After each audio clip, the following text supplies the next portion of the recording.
বাংলাদেশের বাইরে পৃথিবীর বিভিন্ন প্রান্তে যেখান থেকে চ্যানেলে দেখছেন আপনাদের সকলকে সাদর আমন্ত্রণ তৃতীয় মাত্রা দেখবার জন্য। সাম্প্রতিক নানা বিষয় নিয়ে কথা বলবার জন্য আমার আজকের অতিথি আমার ভাই বসা আছেন রাজনৈতিক পর্যবেক্ষক কীট তত্ত্ববিদ ডক্টর মঞ্জুর আহমেদ চৌধুরী। আমার ডানে রয়েছেন যুক্তরাজ্য প্রবাসী বাংলাদেশি ব্রিটিশ কারি অ্যাওয়ার্ডের প্রতিষ্ঠাতা, যে কারি অ্যাওয়ার্ডকে কারি অ্যাওয়ার্ডের ক্ষেত্রে অস্কার হিসেবে স্বীকৃতি দিয়েছে বিভিন্ন আন্তর্জাতিক গণমাধ্যম, এবং একটি ম্যাগাজিনও তিনি সম্পাদনা করেন, মিস্টার এনাম আলী। স্বাগত আপনাদের দুজনকে স্টুডিওতে। আমি দর্শক আলোচনায় যাবার আগে আপনাদের আবারও স্মরণ করিয়ে দিই যে আমার অতিথিদের বক্তব্য আপনাদের কাছে কেমন লাগছে, গ্রহণযোগ্য হচ্ছে কিনা বা পছন্দনীয় হচ্ছে কিনা সেটি আপনারা জানাতে পারেন। আর জানাবার জন্য ভোট করতে পারেন তাদেরকে। ভোট করবার নিয়মাবলী পর্দায় আপনারা স্ক্রলে দেখতে পাবেন এবং সেভাবে ভোট করবেন। ভোট করতে পারবেন এখন থেকে শুরু করে সারা রাত, পুরো সকাল, এবং অনুষ্ঠানটি বাংলাদেশ সময় সকালে যখন প্রচারিত হবে শেষ হবার ঠিক 5 মিনিট আগ মুহূর্ত পর্যন্ত। আর ভোটের ফলাফল দেখবার জন্য খুব বেশি সময় আপনাদেরকে অপেক্ষা করতে হবে না। এই পর্দায় চোখ রাখবেন, তৃতীয় মাত্রা দেখবেন এবং সরাসরি ভোটের ফলাফলও এখনো দেখতে পাবেন এবং সকালেও সরাসরি দেখতে পাবেন। ডক্টর মঞ্জুর আহমেদ চৌধুরী, নির্বাচন হবে কি হবে না একটা অনিশ্চয়তা রয়েছে। আবার আমরা লক্ষ্য করছি যে দুটো প্রধান দলই এখন নির্বাচনী প্রচারণায় ব্যস্ত।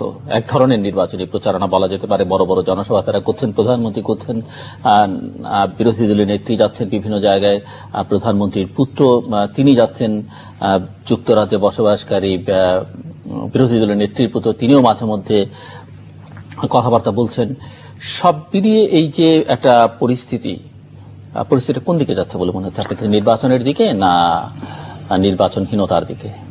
বলতে গেলে বলতে হয় যে making prediction is a hazardous job, specially about the future. এই ক্ষেত্রে অতীতের দিকে তাকাই যে আমরা দেখেছি কি গত 3টে নির্বাচনে দুইটা দল প্রথমে ঝগড়া করে, গন্ডগোল করে, তারপর গুলিস্তানে একটা যুদ্ধ হয়।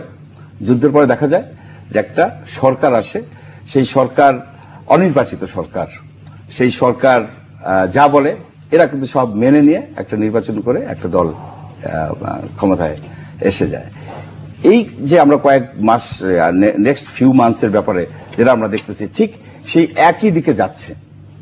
দুই দল ঝগড়া করতেছে ব্যাপকভাবে, একেবারে অনড়, এক চুল, এখন সেই চুল তত্ত্বে যেতে হবে, এক চুল এরা এদিক থেকে ওদিকে নড়বেন না, ধনুর্ভঙ্গ পণ করে বসে আছেন, কোন রকম আলোচনায় তারা যেতেও রাজি না।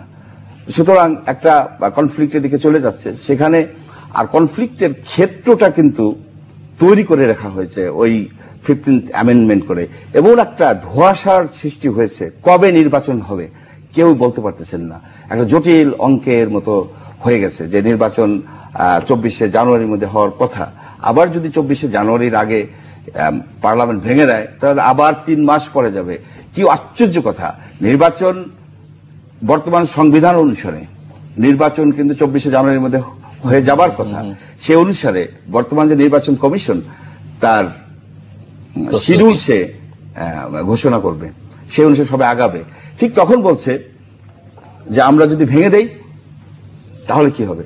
এটা আমার মনে হয় 8-9-এর বালক বালিকাদের মতো কথা হচ্ছে যে আমরা এটা ছেলে খেলা হচ্ছে। একটা জাতির ভবিষ্যৎ নিয়ে এই ধরনের ছেলে খেলার কোনো মানে ছিল না, এবং প্রথমেই তো ভুল হয়ে গেছে। আমরা এইবার যখন আওয়ামী লীগ পাওয়ারে আসলো, ব্যাপক গণভোটের জনসমর্থন নিয়ে তারা আসলেন, সেখানে কি একবার বলা ছিল যে কেয়ারটেকার সিস্টেম বাতিল করে দেওয়া হবে? তাদের ইশতেহারে আছে। আমি ইশতেহারটা আজকে পড়ে এসেছি এখানে আসার আগে। ইশতেহারে কোথাও দেখলাম না যে কেয়ারটেকার সিস্টেম বাতিল করে দিতে হবে। বলা হচ্ছে যে আদালতের কথা, সেটা অনেক আইনবিদরা বলেন আদালতের সেখানেও ইচ্ছিল যে সংসদ ডিসিশন নেবে। আবার আর একটা ব্যাপার দেখেন, অন্য প্রসঙ্গে হয়ে যায় যে কোথাও কি ছিল যে রাষ্ট্র ধর্ম ইসলাম করা হবে? এটা কি তাদের নির্বাচন ইশতেহারে ছিল? রাষ্ট্র ধর্ম ইসলাম করে ফেলেছেন। কিন্তু রাষ্ট্রধর্ম ইসলাম তো হোসেন মোহাম্মদ এরশাদ সাহেব তারা বাদ দেননি। আচ্ছা, তারা একদিকে ধর্মনিরপেক্ষতার কথা বলছেন, অন্যদিকে রাষ্ট্রধর্ম ইসলামও রেখেছেন। মানে এক ধরনের কন্ট্রাডিকশন আছে কনস্টিটিউশনে। হোসেন মোহাম্মদ এরশাদ সাহেব মিলিটারি মানুষ, মিলিটারি মেজাজে বলেছে, জাতি কিন্তু সেটা মেনে নেয়নি। মিলিটারি সাহেব ছিল, কিন্তু এটাকে লেজিসলেটিভ অ্যাপ্রুভাল দেয়া, ব্যাপক সংখ্যাগরিষ্ঠতা নিয়ে এটাকে সংবিধানে একেবারে সঠিকভাবে, একেবারে কঠিনভাবে যারা এটাকে এমবেড করে দিলেন তারা কারা? তারা একটা সেকুলার ফোর্স, এটা জনগণের সাথে এবারে এই সরকার প্রতারণা করেছে। সুতরাং আমি যেটা দেখতেছি, একদিকে প্রেডিক্টেবল যে এটা একটা গন্ডগোল হচ্ছে, একটা মানে একটা জটিল পরিস্থিতির সৃষ্টি হচ্ছে। সেই জটিল পরিস্থিতির সৃষ্টি হলে যেটা সাধারণত হয়, দেখা যায় যে একটা অনির্বাচিত বা অসাংবিধানিক একটা শক্তি আসে। সেই শক্তি এসে যখন এদেরকে ডাক দেয় তখন তারা কিন্তু সুরসুর করে এরা কিন্তু তাদের কথা শুনে, কেউ তখন বলে না। এখন এরা বলতেছে যে আনইলেক্টেড লোকের হাতে ক্ষমতা দেওয়া যাবে না, হই চই করা হচ্ছে, আবার কান ঝালাপালা হয়ে যাচ্ছে কিন্তু প্রতিদিন শুনতে শুনতে। এটা কিন্তু যখন নির্বাচন, সেই যে তাদের যে নির্বাচনী ম্যানিফেস্টো ইস্তেহার, সেখানে কিন্তু নাই, সেখানে কিন্তু নাই। একজন আনইলেক্টেড লোককে এরা রাষ্ট্রের তৃতীয় উচ্চতম নির্বাহী অর্থাৎ স্পিকার করলেন একজন আনইলেক্টেড লোককে, অথচ তারা 3 মাস কয়েকজন আনইলেক্টেড লোকের হাতে কোনো ক্ষমতা দিতে তারা রাজি হচ্ছেন না। একদম মানে মনে হচ্ছে যে কন্ট্রাডিকশনের একটা চরমে চলে গেছে। আসবো আপনার কাছে। মিস্টার এনাম আলী, আপনার কাছে প্রশ্নটা একটু অন্যভাবে করতে চাই যে আপনি ব্রিটেনে থাকেন, বাংলাদেশে মাঝে মধ্যে আসেন, বাংলাদেশ আপনার জন্মভূমি, আপনি একই সঙ্গে বাংলাদেশের নাগরিক, একই সঙ্গে ব্রিটিশ নাগরিক, এবং বাংলাদেশের রাজনীতিবিদদের আপনি দেখছেন এবং অনেকের সঙ্গে আপনার ঘনিষ্ঠ সম্পর্ক রয়েছে। একইভাবে ব্রিটিশ রাজনীতিতে প্রাধান্য বিস্তারকারী গুরুত্বপূর্ণ অনেক ব্যক্তিবর্গ, ব্রিটিশ প্রাইম মিনিস্টার সহ অনেকের সঙ্গে আপনার সম্পর্ক ঘনিষ্ঠ আমি জানি, সো তাদেরকেও দেখছেন। সো আপনি কি একটু আমাদেরকে বলবেন, আমরা তো বলছি যে আমরা ওয়েস্টমিনস্টার টাইপ অফ ডেমোক্রেসি চর্চা করছি, ব্রিটেনকে ফলো করছি, সব মিলিয়ে এই যে কথাবার্তা বলা হচ্ছে, আমি অন্য ডিটেইলে মানে সাংবিধানিক দিকগুলো বা আনুষ্ঠানিক দিকগুলোতে পরে যাচ্ছি। মানুষ হিসেবে রাজনীতিবিদ, এই যে 2 দেশের রাজনীতিবিদরা, তাদের চলন বলন, কথাবার্তা, পোশাক আশাক, আপনি কি কোনো সাজুজ্য খুঁজে পান না? বৈপরীত্য দেখলে সেগুলো কি ধরনের বা কি হচ্ছে? আমার খেয়াল আছে যে আপনি কয়েক বছর আগে আমার এই অনুষ্ঠানে যখন কোন একটি সরকার গঠিত হবে বা সেরকম সময় বলছেন যে পলিটিশিয়ানদের গ্রুমিং এর জন্য একটা সেশন করা উচিত, ট্রেনিং, কি ধরনের পোশাক আশাক তারা পরবে, কিভাবে তারা পাবলিকের সামনে অ্যাড্রেস করবে, একটু যদি আমাদেরকে let me give you first of all different হচ্ছে বাংলাদেশের প্রেক্ষাপটে এন্ড লন্ডনের প্রেক্ষাপটে রাজনীতি দুইটা। এটা হচ্ছে ব্রিটেনে হচ্ছে একটা মনোকি, একটা যুক্ত রাজ্য, এর আন্ডারে Her Majesty the Queen is overall head of the state, and then it's come to the Prime Minister, there's come to all those so on the political exercise. So there's no way you will follow the Britain's total model of the whole things. You cannot transfer here. Certain things আপনি করতে পারবেন যেগুলো হচ্ছে যে ডেমোক্রেসির process of মানুষের যে চিন্তা ভাবনা চেতনাকে নিয়ে হাউস অফ কমনে এসে তাদের কথার সুর ধরে আপনার পলিটিক্যাল এক্সারসাইজ করা, তাদের যে ইন্টারেস্টকে আপনি নিয়ে যাওয়া, এটা হচ্ছে রিয়েল মাধ্যম। এবং এটাকে আবার আপনি জাস্ট রিসেন্টলি আপনি হয়তো David Cameron very much love to go to the war in terms of Syria. আপনি দেখেছেন because he didn't win. কে উইন করছে? Democracy was won. So এই যে মাধ্যমটা হচ্ছে proper democracy. Democracy is not only about that leadership command and follow everybody. Sometime আপনি বলতে হবে আপনার এলাকার চিন্তা চেতনাকে কন্টেস্ট করতে হবে আর্গুমেন্টকে ইন পার্লামেন্টে, যে দিস ইজ দ্য ডিফারেন্স। তখনই কিন্তু একটা সুষ্ঠু একটা আসে, তখনই একটা অপোজিশন, একটা পার্টি ভালো একটা অপোজিশন হলেই একটা সুষ্ঠু দেশ করতে পারে, তখনই ওই কথাগুলো যখন ফুটে আসবে। সাধারণভাবে আমাদের এই দেশের যে রাজনীতির চর্চা, আমি মনে করি যে politics in this country is without the grammar in many sense. Political practice, politician যারা আছেন তাদের হয়তো অনেকই আই ফাইন্ড মেনি টাইম যে তাদের অনেক grammar mistake of real politics and politics. তো অনেক সময় এই যে চিন্তা ভাবনার মধ্যে যে গ্যাপ, ইট ইজ একটা হিউজ গ্যাপ। যেমন একজনের একটা অপিনিয়ন, সে হয়তো সরকারের পক্ষে হোক বা মানুষের পক্ষে হোক, যার পক্ষে তার কথা বলার তো সে একজন প্রতিনিধি, জনগণের প্রতিনিধি, কিন্তু তার সবচেয়ে প্রধান থাকতে হবে যে দেশের স্বার্থে কথা বলতে হবে।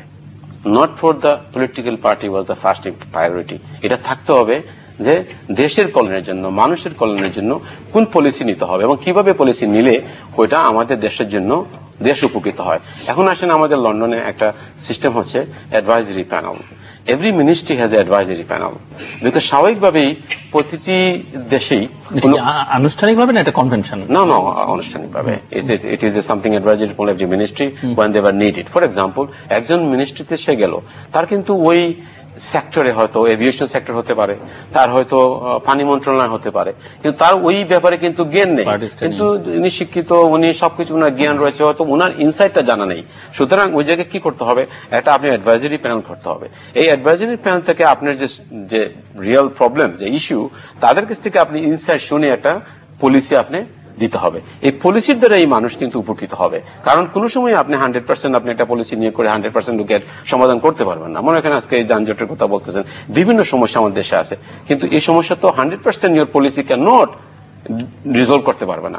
এক পক্ষ পাবেনি, তাদের বিপক্ষে এটা পলিসি হবে। কিন্তু সরকারের বা পলিটিশিয়ানদের সবচেয়ে থাকতে হবে যে মেজরিটি পিপলের বেনিফিট হওয়াই সবচেয়ে হচ্ছে কাম্য, সত্যি না?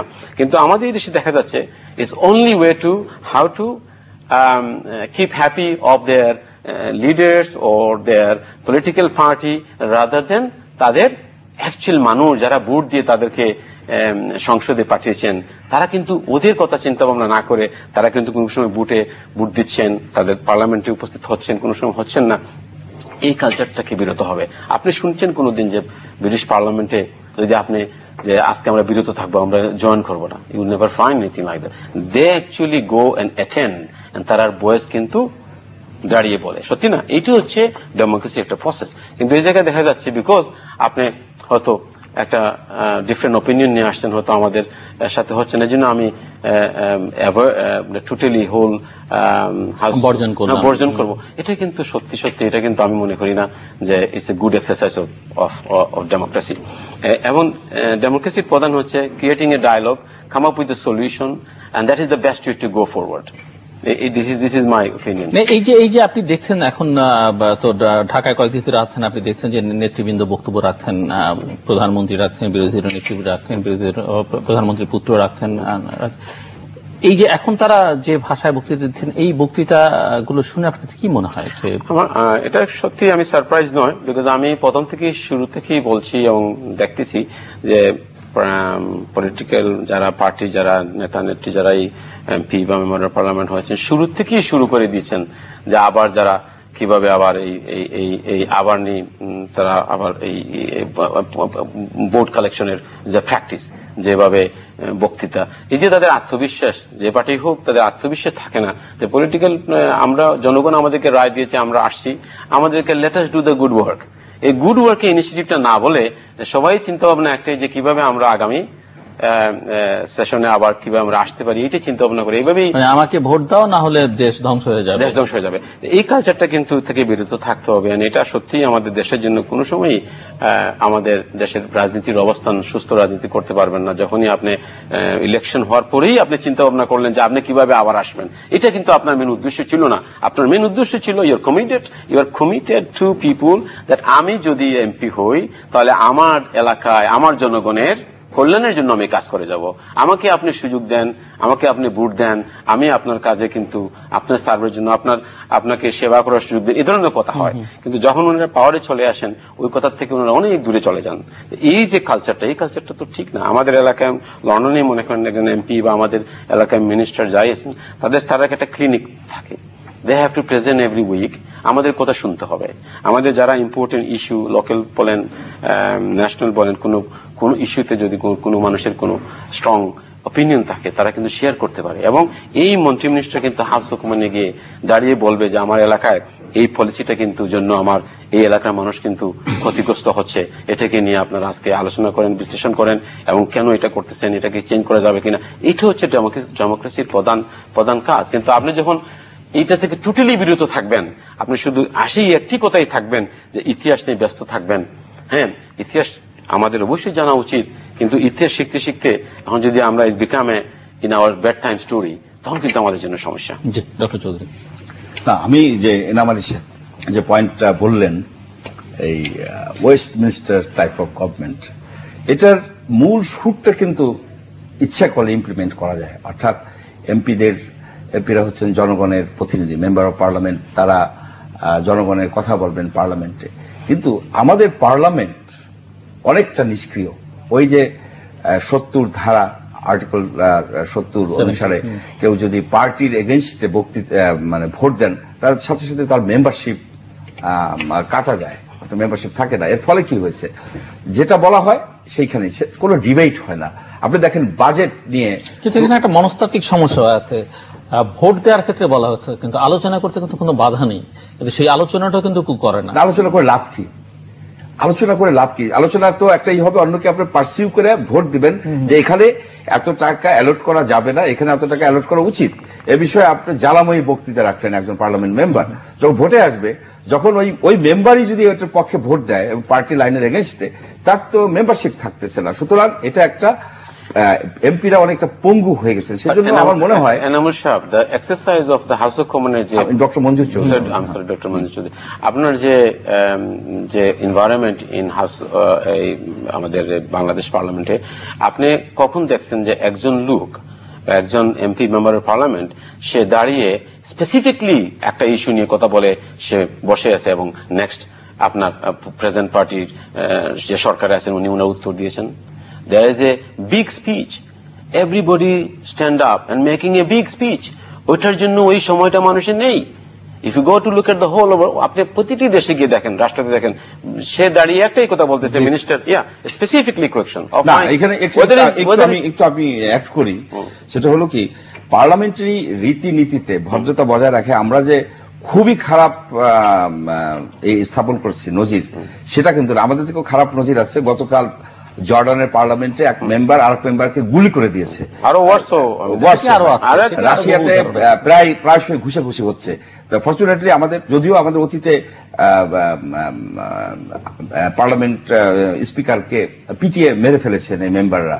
এবং সেটাও তো আমরা তো বহুবার অনেকে আমার এই অনুষ্ঠানে বলেছেন যে ঠিক আছে মারামারি করো, পার্লামেন্টের ভিতরে গিয়ে করো।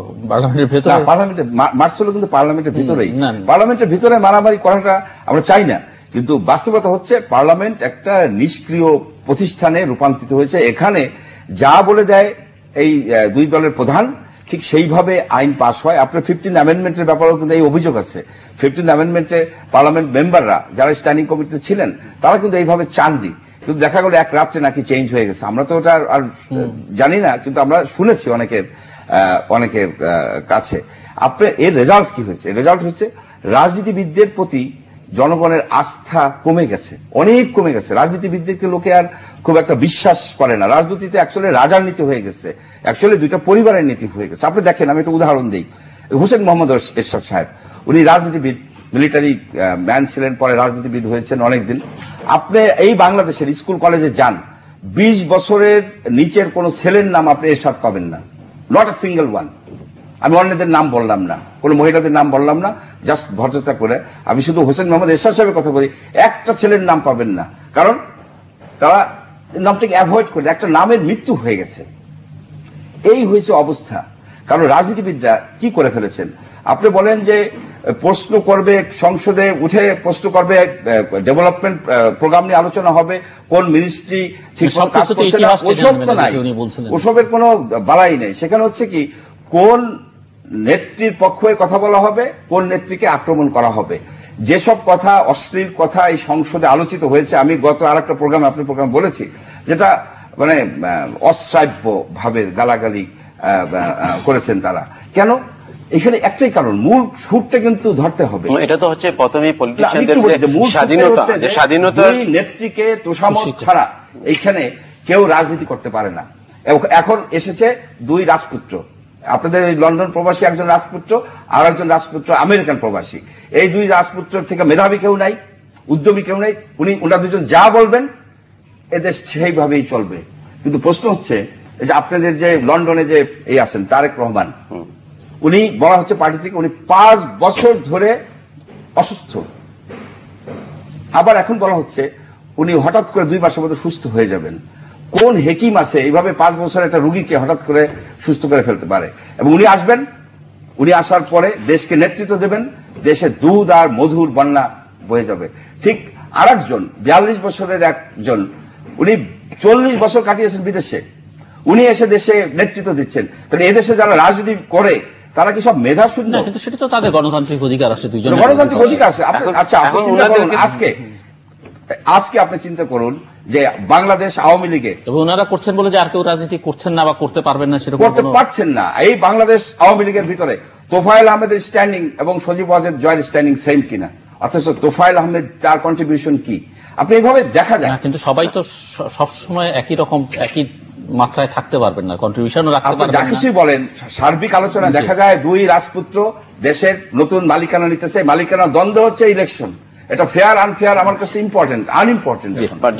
জনগণ যাকে ভোট দিবে সেই তো হবে, এটা তার অধিকার। আপনি যদি কালকে আপনার এলাকা থেকে দাঁড়ান, আপনি এটা যদি জনগণ আপনাকে ভোট দেয়, এটা কোনো নেত্রীর আত্মীয় না হলে আপনি এখন আপনার এটা হচ্ছে again you have to know, আপনি আবার জানতে হবে এই যে প্রসেসটা, এই যে আপনি বললেন যে নেত্রীর আপনি কাছের লোক হতে হবে, কোনো কিছু হতে হবে, এই প্রসেসটাকে আপনি কিভাবে বিশ্লেষণ করবেন? সেইটা মিহি ভাষায় বললে হবে না, স্ট্রংলি বলতে হবে যে দেখুন প্রকৃত গণতন্ত্র প্রতিষ্ঠা করুন এই দেশে। প্রকৃত গণতন্ত্র যদি প্রতিষ্ঠা করা হয়, ওই কথাটা তো বলার অধিকার তো আমি আপনাকে দিয়েছি, আমি তো আপনাকে এই অধিকার দিয়েছি যে I vote you for becoming my MP and make sure আমার ফিলিংটা আপনি কিন্তু ওই জায়গায় বলবেন। তো আপনি তো কি বলতেছেন না, আপনি তো শুধু আপনি আপনার মতোই কথা বলতেছেন। আমার যে একটা বলতেছি যে আপনি এইভাবে বলেন, আপনি তো বলতেছেন না। So you are the first one as a member of parliament, actually আপনি কন্ট্রিবিউট করতেছেন আমাদের সাথে। আমি যদি একজন আপনার এলাকার একজন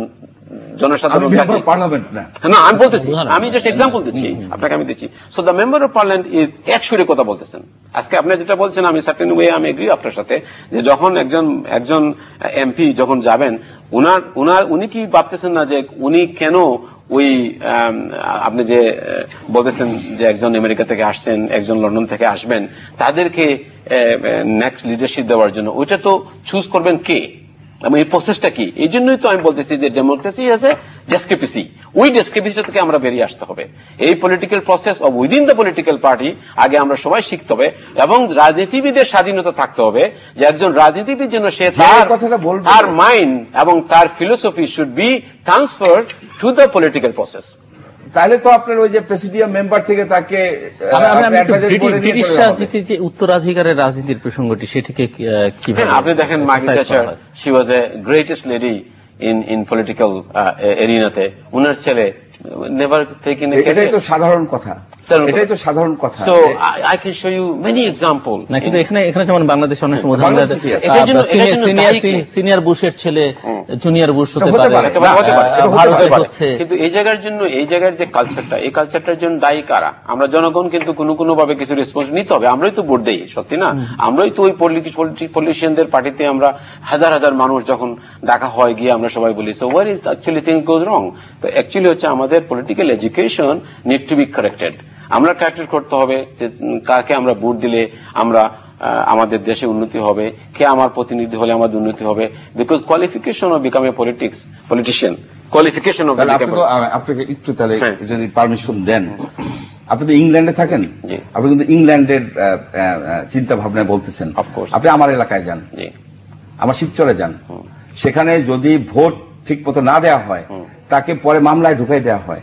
হাজার হাজার ছেলে আছে ওই রাজনৈতিক মামলায়, এই দুই পার্টি করে, বিএনপিও করে আওয়ামী লীগও করে। হাজার হাজার ছেলে ফেরারি ওইখানে ঘুরে বেড়াচ্ছে, এই কেস সেই কেস নানাবিধ কেস দিয়ে আটকাই দেওয়া হয়। এখানে এক ধরনের টেরোরিজম চলতেছে। এটা একটা কিরকম একটা ডেমোক্রেটিক টেরোরিজম। গণতন্ত্রের মাধ্যমে ইলেক্টেড হয়ে এসে পাবলিককে তারা এমন ভাবে টর্চার করতেছে, এমন ভাবে জালে আটকায় ফেলেছে, সেটা থেকে মুক্ত হওয়া দরকার। এটা যদি মুক্তি যদি না আসে দেশে। আরেকটা বিষয় যেটি দাঁড়িয়েছে যে সেটি হচ্ছে যে পলিটিক্সটা এখানে একটা বিজনেস হিসেবে সবাই দেখছেন। একটা সময় সমালোচনা এই অনুষ্ঠানে অনেকেই করতেন যে বিজনেসম্যানরা পলিটিক্স আসছে, কেন আসছে? তো এখন দেখা যাচ্ছে পলিটিশিয়ানদের আগ্রহটা অনেক বেশি বিজনেসের দিকে, এবং একজন পলিটিশিয়ানের পক্ষে খুব সহজেই একটা ইন্স্যুরেন্স কোম্পানির মালিক হওয়া, একটা ব্যাংকের মালিক হওয়া, খুব সহজেই তিনি একটা টেলিভিশনের লাইসেন্স পেতে পারেন, এটি পত্রিকা করতে পারেন, অনেক কিছু করতে পারেন, মানে যা ইচ্ছে তাই করতে পারেন। যদি আপনি একজন পলিটিশিয়ান হন, আমি মনে করি একজন good politician should not engage in any other form of his time apart from his family. আমি মনে করি, this is my opinion, because you are committed to the public that I want to serve you. এটা হলো আপনার commitment, সত্যি না?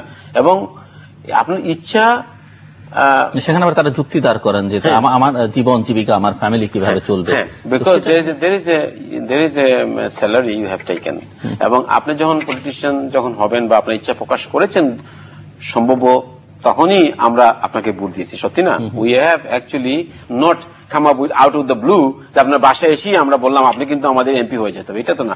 আপনার একটা ইচ্ছা প্রকাশ করেছেন, সুতরাং you want to serve my community, you serve my village, you serve my area, and you become MP. And we think আপনি একজন জনপ্রতিনিধি, আমাদের জন্য প্রাইড হবেন, আমরা ভোট দিয়েছি, আপনি ভোটে।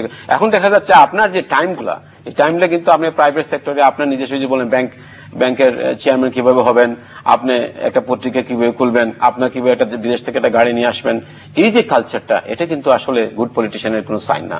এটা হচ্ছে একজন পলিটিশিয়ান ওনার কন্ডিশনাল একটা ব্যাপার নিয়ে উনি পলিটিশিয়ান হচ্ছেন। ব্রিটিশ পলিটিশিয়ানদের ক্ষেত্রে no, they won't be able to, they will be not, they will be full time, তারা কিন্তু ফুল টাইম পলিটিশিয়ান হিসেবে ক্যারিয়ার হিসেবে তারা কিন্তু নিতে হবে।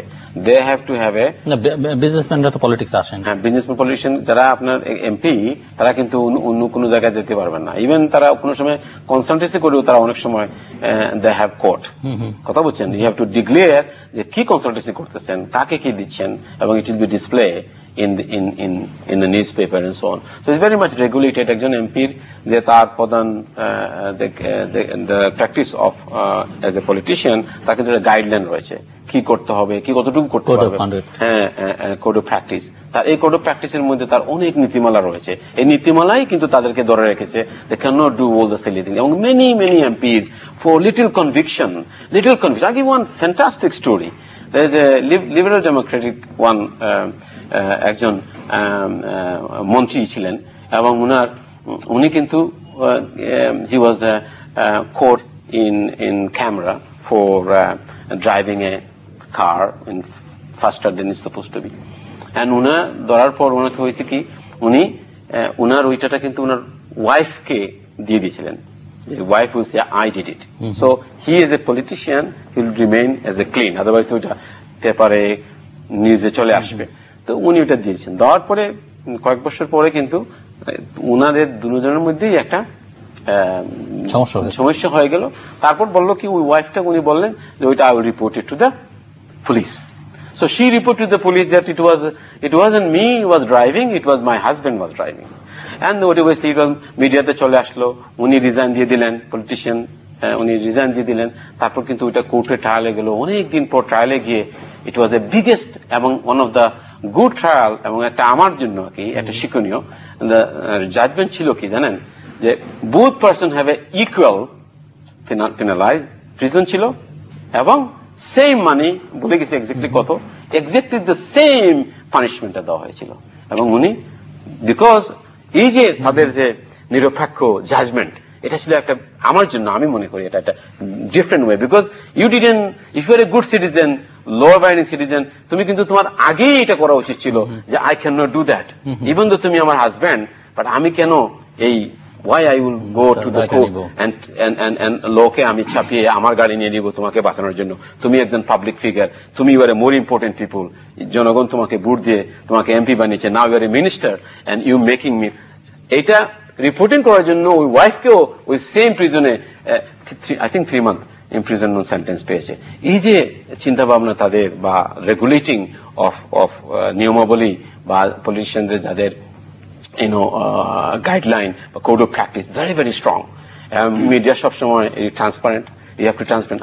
I give another example. If you give to one MP tomorrow in Britain and said, look, I bought it for you, this little cup from Titya Matra, and this is a present for you. He has to report this into the website.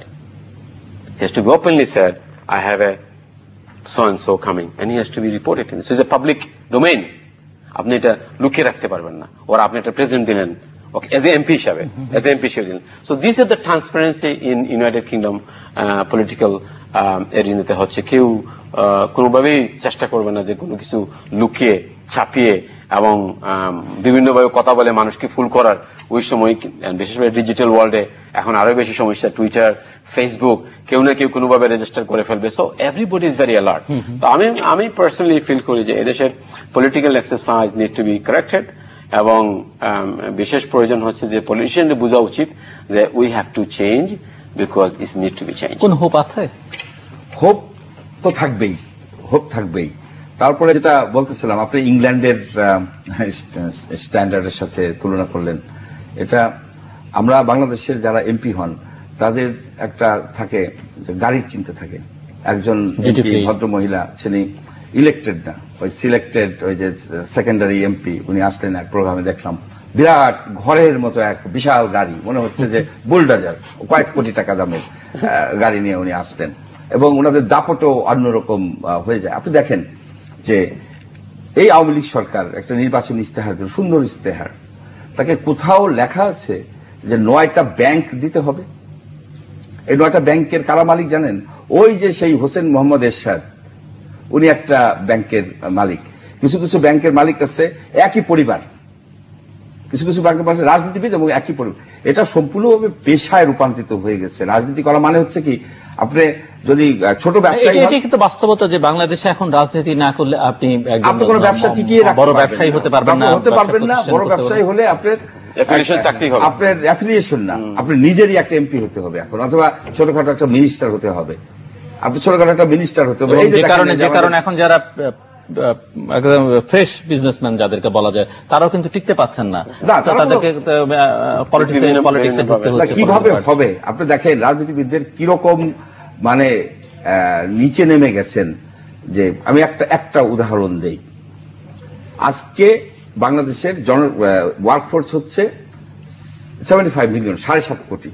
তার ভিতরে প্রায় 80 থেকে 90 লক্ষ লোক বিদেশে কাজ করে, আপনি বিদেশে কাজ করে। এই লোকগুলির ইনকামেই কিন্তু আমাদের বেশ একটা চলে। এখন মালয়েশিয়া, আমাদের যে মন্ত্রী, উনি বন্ধ করে দিচ্ছেন, ওখানে মনে হয় ম্যাক্সিমাম 200 লোক গেছে। উনি একটা উদ্ভট সিস্টেম করে মালয়েশিয়া লোক যেতে পারে না। সেখানে তারা যাচ্ছে আন্দামান সাগর পাড়ি দিয়ে যাচ্ছে ভাঙা ট্রলারে।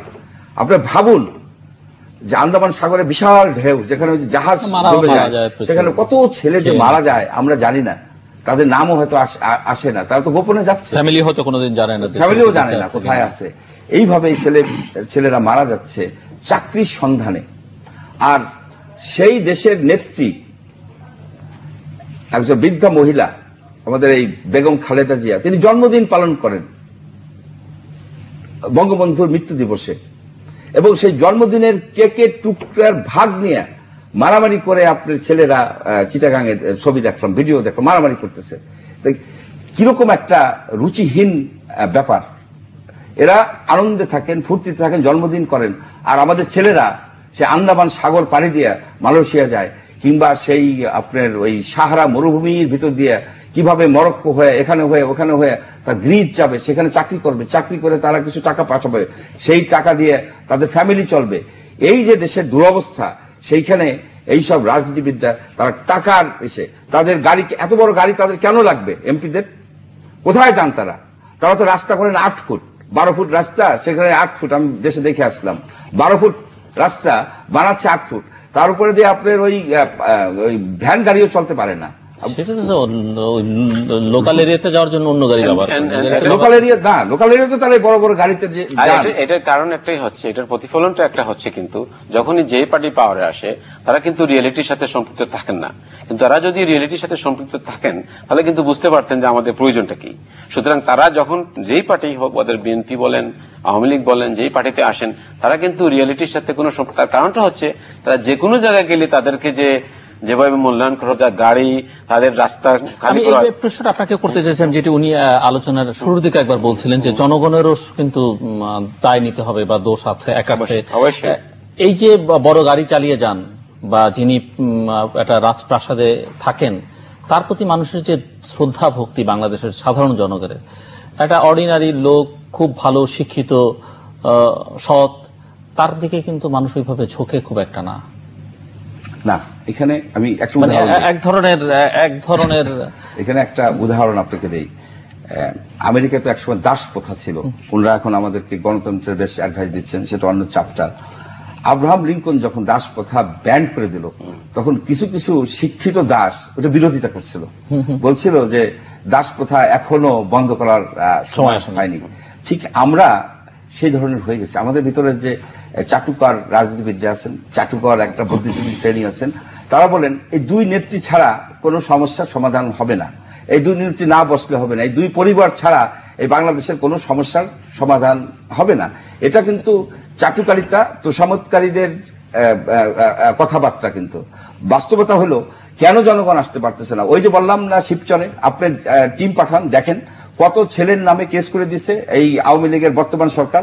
ঠিক এক্স্যাক্টলি বিএনপি আমলেও ঠিক একই রকম কেস হয়েছিল। আবার যদি কোনোভাবে বিএনপি ক্ষমতায় আসে, এই একই ঘটনা পুনরাবৃত্তি হবে। এটা 5 বছরের জন্য নির্বাসনে যাবে, 5 বছরের নির্বাসনে যাবে, আর এক দল এসে লুটপাট শুরু করে দিবে।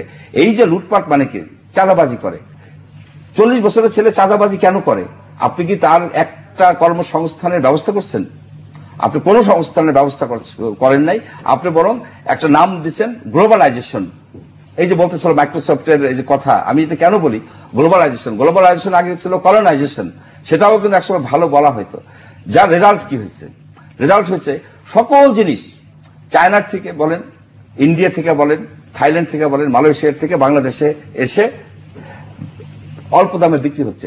এদেশের কোন একটা উদ্যমী যুবকের বা তরুণের 5-10 লাখ টাকা নিয়ে কোনো একটা কিছু তৈরি করে বিক্রি করার মতো আর অবস্থা নেই।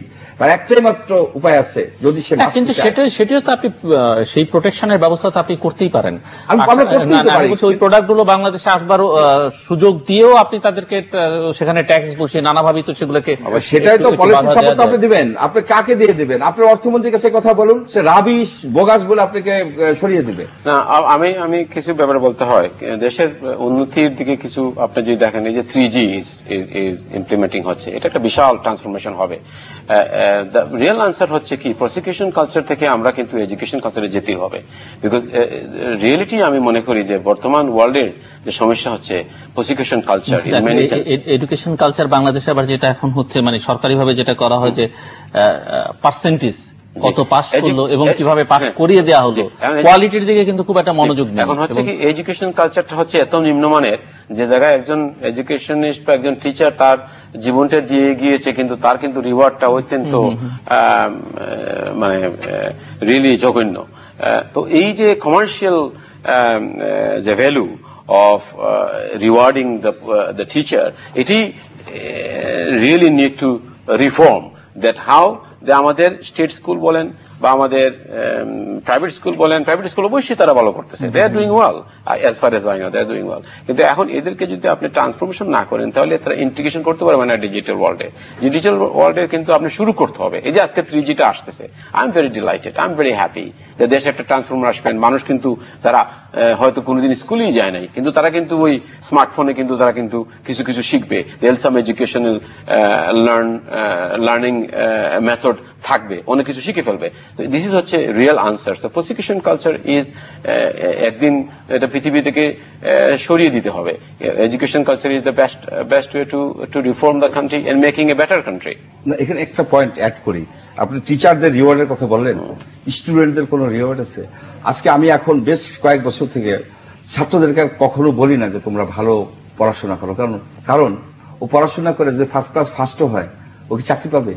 ওর তো মামা খালু ধরলে হবে না। এখন আর রাজনৈতিক অনেক সময় সেই ছাত্রটির জন্য একটা বিড়ম্বনা হয়ে যায়, সে একটা মেধাবী ছাত্র কিন্তু একটা কাজ পাচ্ছে না, তার চাইতে লেস কোয়ালিটি।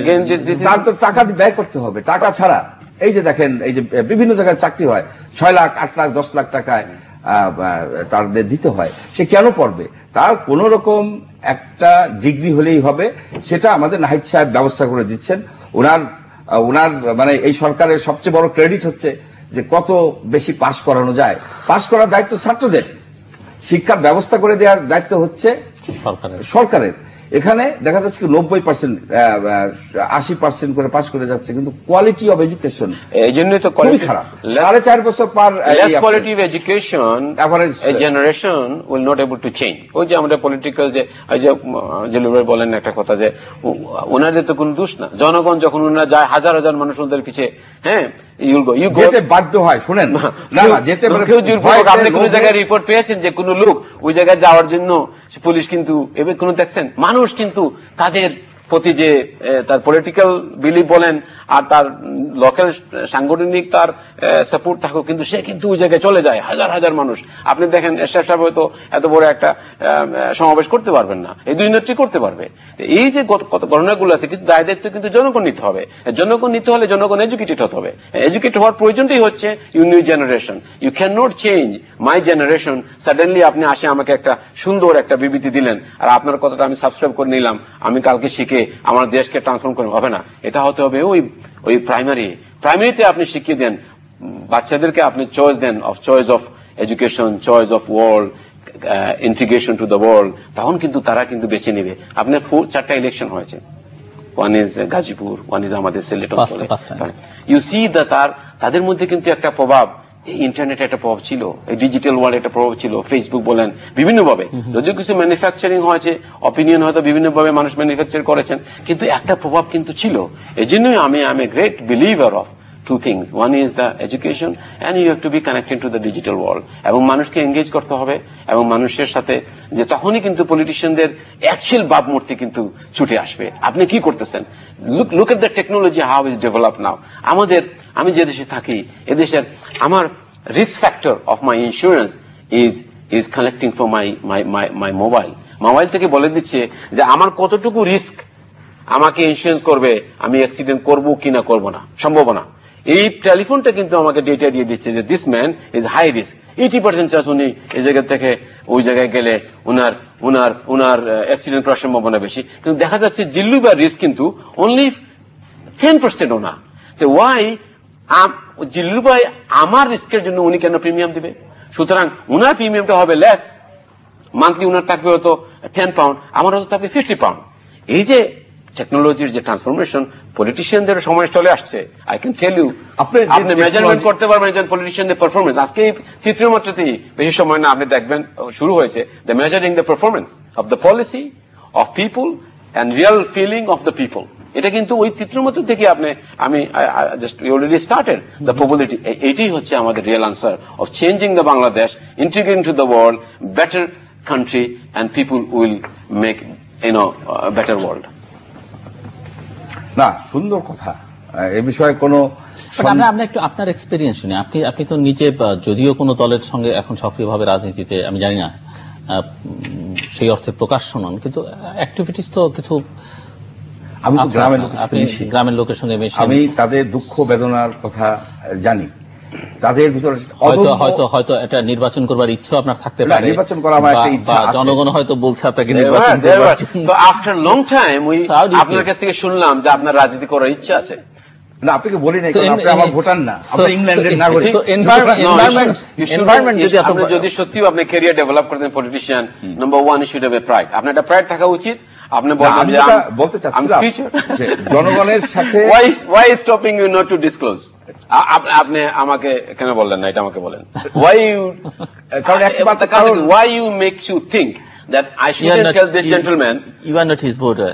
না, আপনি আবার শিবচরের যদি আপনি রেসিডেন্ট হতেন, ভোটার হতেন, তাহলে আমি ডেফিনেটলি আপনার সাথে আরো অন্যভাবে আলাপ করতাম যে আপনি আমাকে next election become a conditional of your interest of if I am a voter, then you will I will try to convince you that you should vote me, because আমার সেই এলাকাকে আমি আপনার টেরোরিস্ট মুক্ত করতে চাচ্ছি, সন্ত্রাস মুক্ত করতে চাচ্ছি। আমার শিবচর এলাকার কোনো কিছুরই ভয় নাই, বন্যারও ভয় নেই, সাপেরও ভয় নেই, একটা মাত্র ভয়, অদৃশ্য একটা ভয় সবাইকে জাগিয়ে রাখে। সেই ভয় হচ্ছে কি, মামলার ভয়। কখন কোন মামলায় কোথাও কেউ সুইসাইড করলো, আশেপাশে যেসব লোকজন আছে, যারা প্রবাসী লোকজন, পলিটিসাইজেশন, ও বিএনপিতে ভোট দিছে ওকে আটকাও, ও আওয়ামী লীগে ভোট দিচ্ছে ওকে আটকাও, এই মামলায় ধরো। এভাবে ইলেকশন আপনি করতে চাচ্ছেন। একটা তরুণ যুবক ইলেকশন করতে চেয়েছিল, তার উপর সে খুব পপুলার ছিল, খুব জনগণের কাছে, তাকে একটা হত্যা মামলায় জড়াই দেওয়ার চেষ্টা হচ্ছিল। তখন আমরা প্রতিবাদ করায় সেটা দিতে পারি, কিন্তু পুলিশ তার বাড়ি ঘেরাও করেছে, তাকে অনেক হ্যারাসমেন্ট করেছে। এই যে একটা অদৃশ্য ভয়, এটা শুধু আমার এলাকার জন্য বলছি না, গোটা বাংলাদেশ জুড়ে এক বন্দি বাংলাদেশ। আমরা মুক্ত হয়েছি কিন্তু রাজনীতিকদের হাতে বন্দী হয়ে গেছি। এখন জোরালো ভাষায় সবাইকে একত্রিত হয়ে বলতে হবে যে আমরা এই বন্দিত্ব থেকে মুক্তি চাই, আমরা জনগণের প্রকৃত অধিকার প্রতিষ্ঠা করতে চাই, আমরা এই রাষ্ট্রের মালিক, আমরা যে ডিসিশন নিব সেই ডিসিশন মানতে হবে, দুই পরিবারের হাত থেকে জনগণকে মুক্ত করতে হবে। But do you think, আপনি কি মনে করেন যে আপনি without the affiliation of any political party you can become MP in your local আমাকে একটা এক্সাম্পল দেন। আমি একটা এক্সাম্পল দিই। আমি বলি, সাম্যবাদী দল একটা পলিটিক্যাল পার্টি, সাম্যবাদী দল একটা পলিটিক্যাল পার্টি, তারা মিনিস্টার, এবং তারা বঙ্গবন্ধুর মৃত্যুর পরে অফিসিয়ালি একটা রেজুলেশন পাশ করেছিলেন যে মৃত্যুটা জাস্টিফাইড হয়েছে, ভালোই হয়েছে। সেই রেজুলেশন কিন্তু এখনো তারা ক্যান্সেল করেন নাই, উনি কিন্তু মিনিস্টার হয়েছেন। এই রেজুলেশনের জন্য হয়েছেন কিনা আমি জানি না। উনি ওনাদের যে চিফ দিলীপ বড়ুয়া সাহেব, আর প্রোগ্রামে আমি বলেছি, উনি ভোট পেয়েছেন, 3টা জাতীয় নির্বাচন করেছেন, উনি ভোট পেয়েছেন টোটাল সামথিং লাইক 2711 ভোট পেয়েছেন 3টে ইলেকশনে। একটা মেম্বারও এর থেকে বেশি ভোট পায়, রাইট? পলিটিক্যাল পার্টি হলেই হবে না, আপনার অনেক পলিটিক্যাল পার্টি আছে তাদের কোনো ভোটই নাই, বহু পলিটিক্যাল পার্টি আছে 100। উনি ওনার প্রধান প্রশ্ন যে আওয়ামী লীগ বিএনপির বাইরে গিয়ে আপনি নির্বাচন করে সুবিধা। আমি জনগণের পার্টি, জনগণ আমার সাথে আছে, এটা আওয়ামী লীগ বিএনপির কথা না।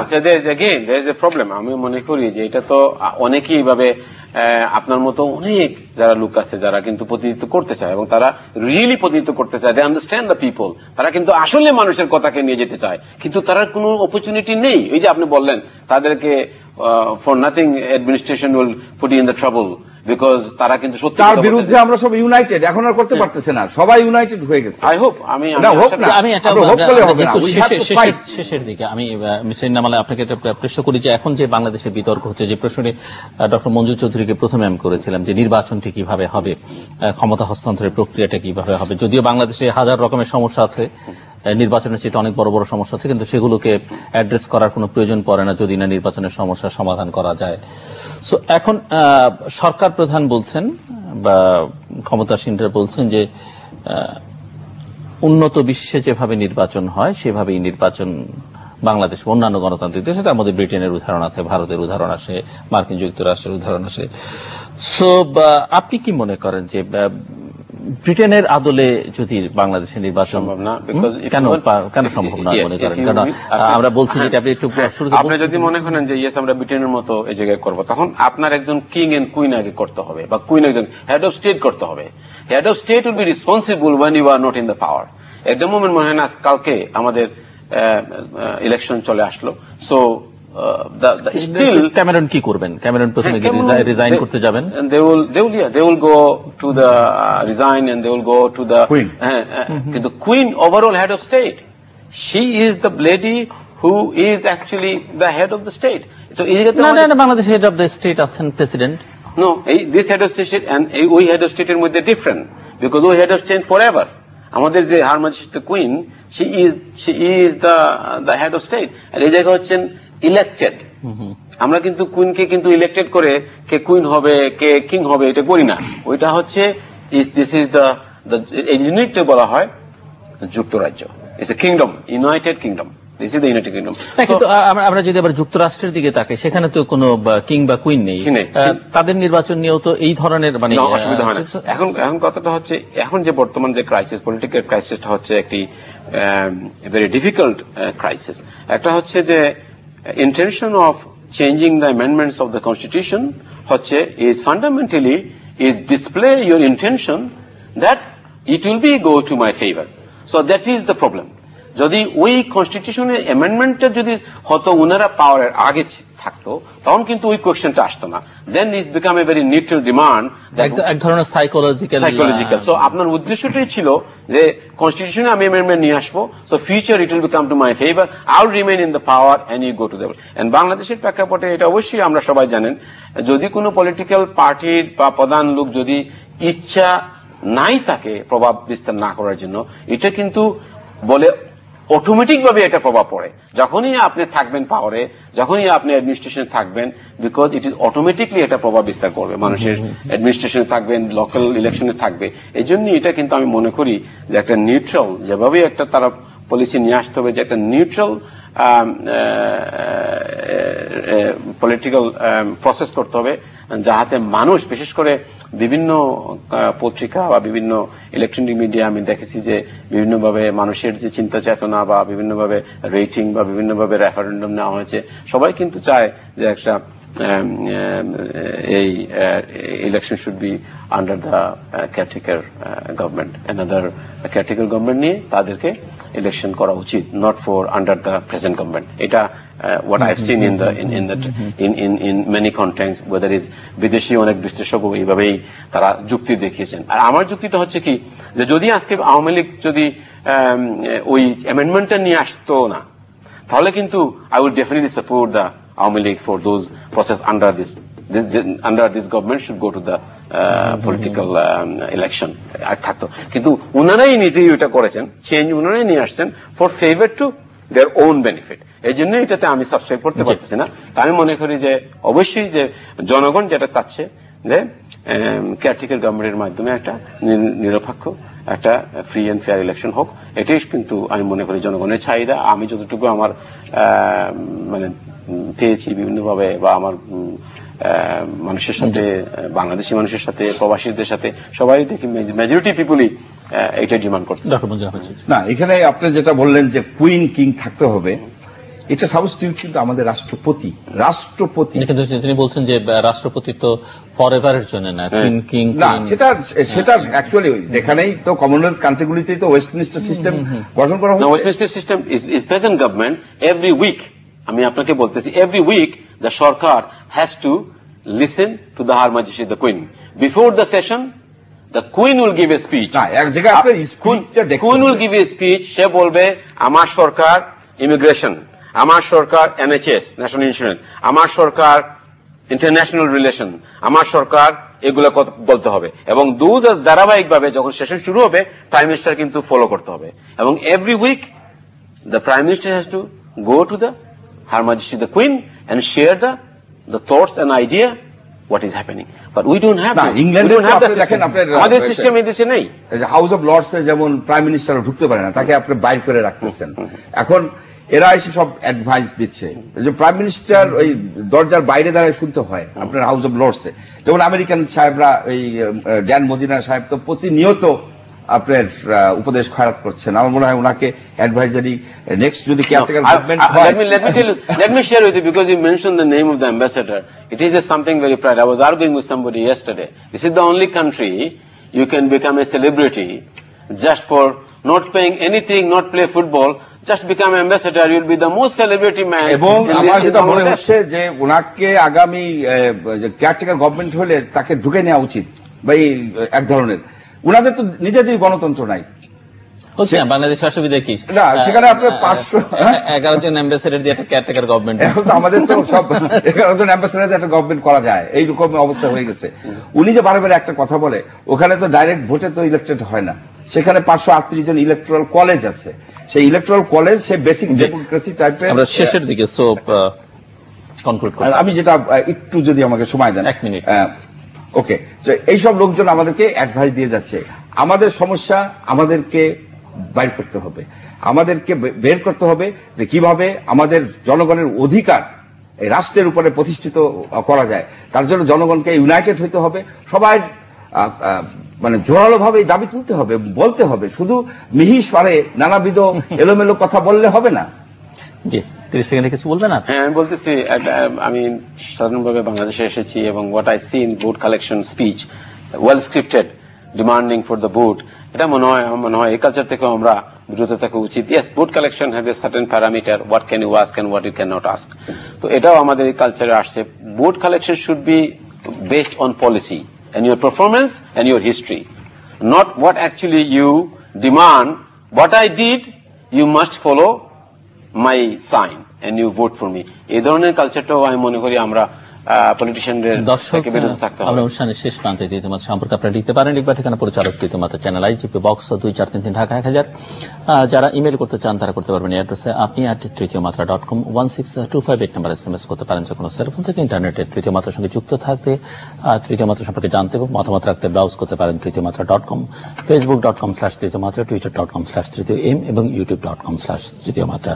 আর আপনাদের মতামত আমাদের অনুষ্ঠান তৃতীয় মাত্রা আপনি দেখতে পাবেন প্রতি বৃহস্পতিবার এবং শুক্রবার বাংলাদেশ সময় রাত 2টায়, বুধবার দুপুর 11:30, শুক্রবার দুপুর 1:05 দেখবার আমন্ত্রণ রইল।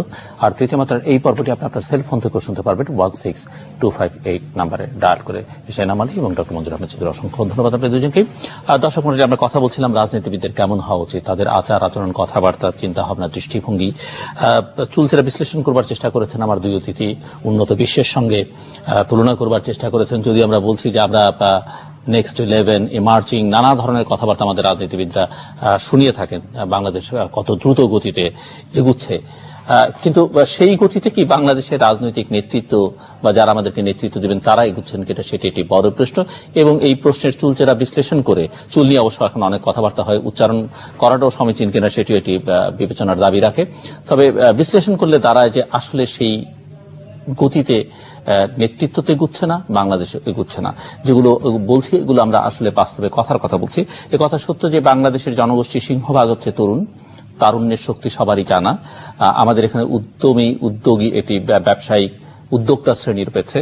আমাদের শ্রমজীবী কৃষিজীবী মানুষরা অত্যন্ত পরিশ্রমী, যথেষ্ট পরিমাণে মেধাবী, কিন্তু এগুলোকে কাজে লাগাবার মতো যে পলিসি দরকার, যে রাজনৈতিক নেতৃত্ব দরকার, সেটির যথেষ্ট পরিমাণে অভাব রয়েছে। এই সব আলোচনা চলতেই থাকবে এবং এগুলো থেকে শিক্ষা নেবার জন্য একটা সুস্থ রাজনৈতিক প্রক্রিয়া আমাদেরকে প্রবেশ করা দরকার। তার জন্য দরকার একটি সুস্থ ক্ষমতা হস্তান্তরের প্রক্রিয়া, যেটি নিয়ে এখন বিতর্ক চলছে। এই বিতর্কের নিষ্পত্তি কিভাবে হবে সেটি বাইরে থেকে কেউ করতে পারবে না, এটি মোটামুটি স্পষ্ট। কারণ দুটো প্রধান দলের দুই নেত্রী যে অবস্থা নিয়ে আছেন, সেখানে আসলে তৃতীয় কোনো পক্ষের মধুর সুরের আলোচনা তাদেরকে সমঝোতার মধ্যে নিয়ে আসতে পারবে না। এর জন্য দরকার তাদের বোধোদয় এবং দায় আমার অতিথিরা খানিকটা জনগণের উপরে চাপিয়েছেন। জনগণের একটা ক্রমবর্ধমান চাপ প্রয়োগ করা দরকার এবং তার মধ্য দিয়ে যে পদ্ধতি দিয়ে হোক না কেন, এটা অবাধ, সুষ্ঠু, নিরপেক্ষ, গ্রহণযোগ্য, সবার অংশগ্রহণে এটা নির্বাচন বাংলাদেশের দরকার। আমরা আশা করব সে কাজটি তারা করবেন না। না হলে কি হতে পারে সেটি কম বেশি সবারই জানা, রাজনৈতিক নেতাদেরও জানা, দুই নেত্রীরও জানা।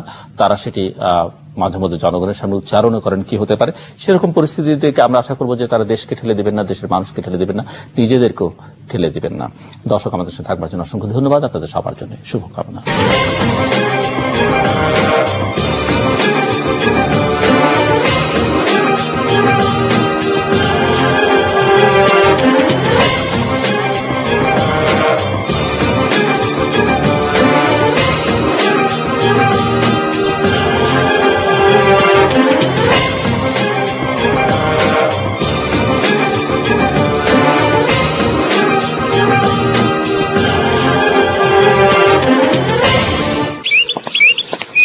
স্যার